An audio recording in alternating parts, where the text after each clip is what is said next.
Mentioned Michael Ballard, 40 hits in the regular season. At the plate facing Leighton Perry. Leighton Perry this year, a 3-1 record.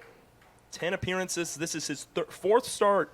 He's got 19 hits allowed, 28 strikeouts, and just 7 walks on the year. He was the starter in Game 1 against Sanford.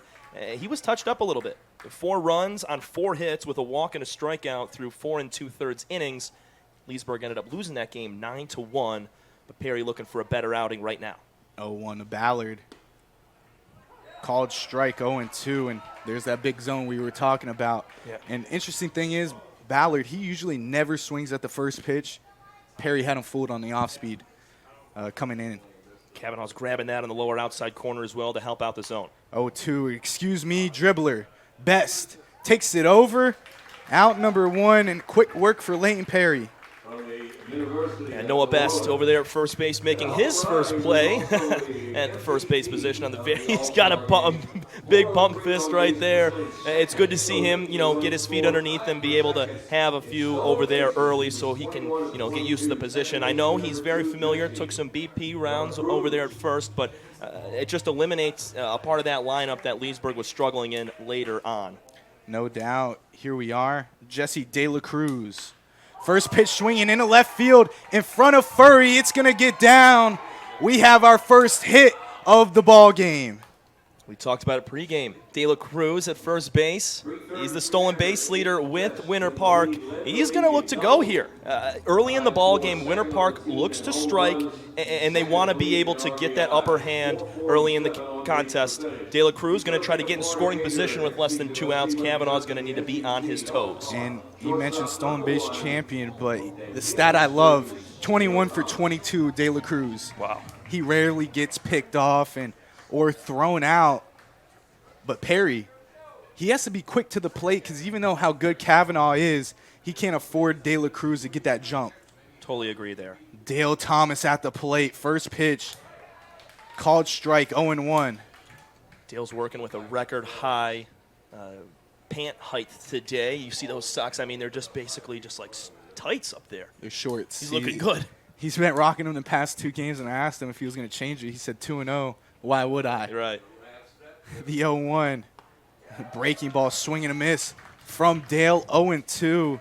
And Dale had a big series against the Snappers, a game-tying home run in the bottom of the 8th to notch the ball game up at 4. He's down 0-2 to Leighton Perry, 1 down. Glove set at the belt. De La Cruz jumping in the dirt. Good block from Kavanaugh, 1-2. That's one thing they're going to need to pay attention to with De La Cruz at first. If he gets jumping like that, takes a few extra steps, and his momentum is not stopped by the pitcher or a call over from Best or something to tell Perry to step off, it's a stolen bag easy for De La Cruz on the vault. See if Dale Thomas gets a fastball. Hasn't seen one yet. 1-2.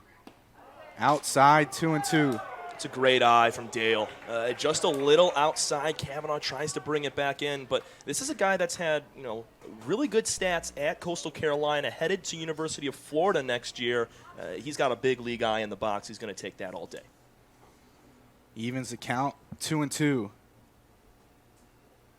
Perry's pitch. 2-2, sent to deep left center. Going back is Brinling. It's out of here. Dale Thomas gets it started, 2-0, Winter Park. Yeah, we just talked about it. A big league guy with a big league swing. Dale Thomas gets a fastball belt high down the middle, and you saw him hit 6 home runs in the home run derby. He's got that type of pop, man. And if you give him a pitch over the middle like that, he is going to smack it, putting it to the deepest part of the park in left center field. Right at the scoreboard, and just talked about it. We were seeing if Perry was going to challenge him with the fastball. He was off the off-speed stuff the entire time. Dale Thomas is just, like you said, he's such a great hitter. Got all of that one and then some. And this is the second straight start for Perry, giving up a 2-run jack in the first inning. Back in Game 1 against Sanford, it was Jeff LaCory who went deep in the first. Now it's Dale Thomas. Leesburg in a little bit of a hole to start. His first pitch, up and out, 1-0. And the thing is, with this team, man, I mean, you don't play them like any other in the league.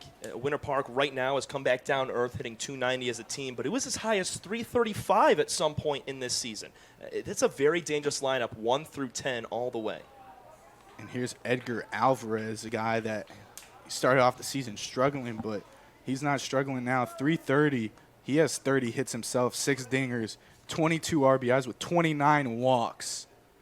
The 2-0 outside 3-0. Yeah, I mean, you look at this team. You got 4 guys over 30 hits, 5 guys, with De La Cruz, Leesburg with just 2, Santiago and Best.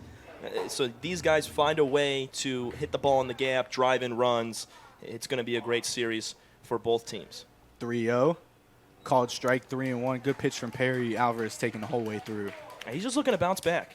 It's an early hiccup. Leesburg's got a lot of time left to make up a few runs, and if they're not able to score 2 runs in the contest, then you shouldn't win the game anyway. So 3-1 inside, ball 4, and you're exactly right. I mean, 2-0. We're in the first inning right now. Mentioned Winter Park's pitching is thin. You got Galley, Stretch most likely not available, Mills definitely not available. So you're looking at Steele Gately, who he threw against Leesburg in that walk-off win. Maybe you see Noah Janney out of Troy as well.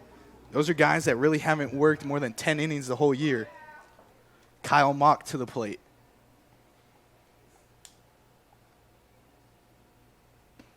First pitch he takes inside part of the plate, 0-1. Mock's been a better hitter of late for the Dogs. He's the 3 hitter at Troy. I was talking to Michael Furry in left field for the Lightning. He's teammates with Kyle. Put a lot of good swings on the ball at Troy last spring, and now he's doing it here late in the summer season. Down and in, 1-1. Not a guy that's going to hit for a lot of power, but he could go yard. He went deep once at Leesburg, and that was a pretty deep part of the ballpark. 25 hits, 6 of them being doubles.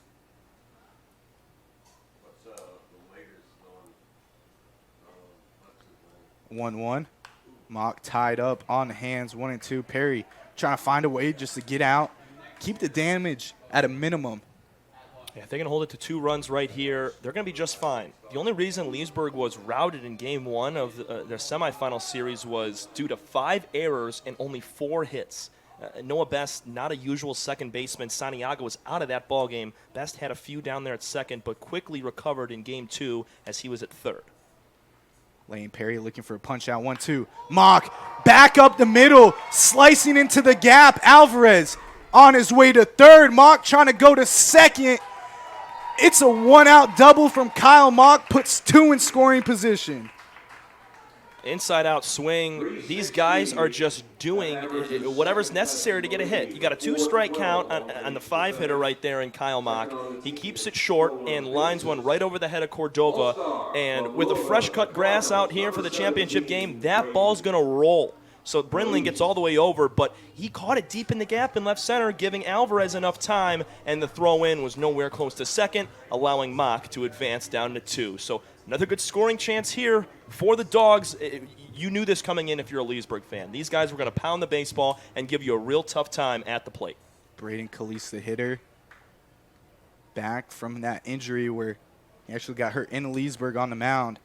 And you said freshly cut grass. I mean, it doesn't get more fresh than that. We were here, had an intern lunch, stayed. We were out in the outfield. They were cutting the grass at 3 p.m. First pitch to Calise. Down and out, 1-0. In the playoffs, Calise 2 for 8. So when he made his return, he has 2 strikeouts. It's incredible that he's back in this lineup after blowing his shoulder on the mound against Leesburg towards the end of the regular season. 1-0, inside out, like you mentioned, right center field. Ranging over, making the grab in right is Cervantes. Tagging is Alvarez. A sac fly, RBI for Braden Calise. Gets the job done, 3-0 Winter Park. That's all he needed to do. You said it, going the opposite way and hits it just deep enough for Alvarez to score. And he's not got a ton of speed, but depending on how far you hit that baseball, it'll score anybody. Nice job from Braden to give it a 3-0 lead for Winter Park. Leesburg, I know we talked about it, a lot of time to come back in this ball game, only down a trio, but still, you got to keep them limited because if Kyle Mott comes in to score and this inning continues, it could get out of hand. Yeah, you got to find a way to retire Piloto here, who's also another big bat. First pitch to him, called strike 0-1. Piloto walk-off hit by pitch in game 1. Game 2 almost went yard, hit that 385 sign out in right center field.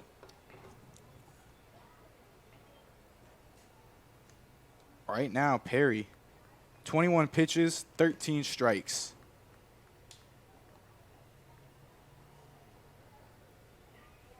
Piloto grounded to short, fielded cleanly, throw on the best, out number 3. So Perry escapes, leaving one on, not before Winter Park. 3-0 lead. Dale Thomas 2-run shot. Braden Calise sac fly. We head to the second. You're watching Florida League Championship Series on Flow Sports.